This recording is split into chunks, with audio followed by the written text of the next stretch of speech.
Your Excellency, I want to start with you. During the COP27, Your Excellency, you spoke on a carbon market system that directly benefits communities. And the question then would be, how shall your government integrate the MSMEs in the climate resilience plan? Thank you. Thank you very much, Ngatia. And it is a huge privilege for me to be in this panel, and more importantly, to be in this session with the Chamber. I want to say a couple of things by way of introduction. I am a great believer in the Chamber of Commerce. When a few years ago I came across Kiprono Kitonyi, he knows because he's here, I encouraged him to be part of the Chamber because I saw the way the Chamber was going. It had become a hostage of people who did not have the capacity to run a proper Chamber of Commerce.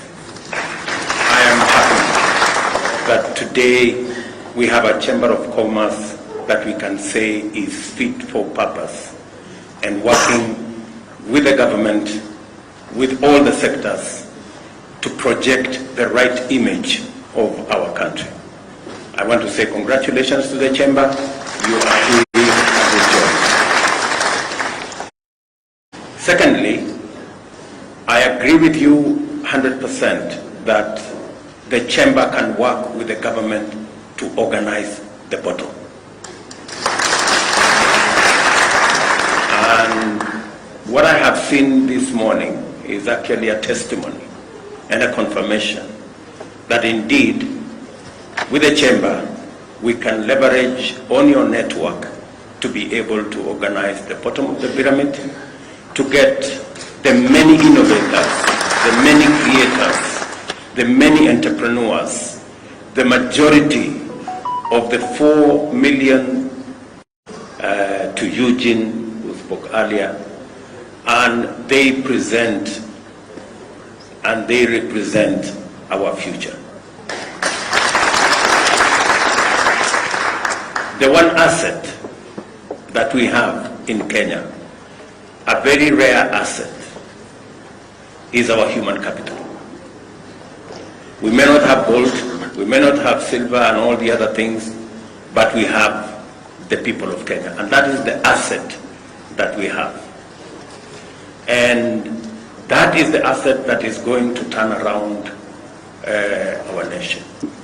And I am happy that we are working together to sharpen, to model, and to shape the human capital that we have through training, through education.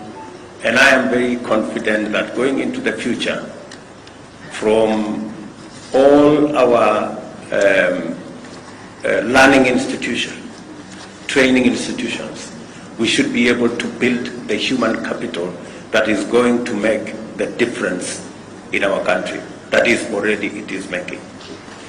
That's one asset. The other asset,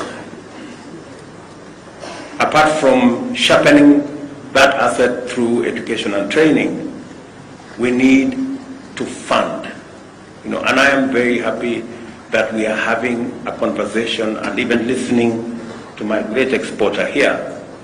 The constraint that has been around our human capital and especially our micro and medium enterprises has been the concept of financing, affordable financing. I have listened to the banks who spoke to us here, great people from Equity to APSA to DDP here. I really want to persuade our financial institutions, yes, to be flexible in how they lend their finances,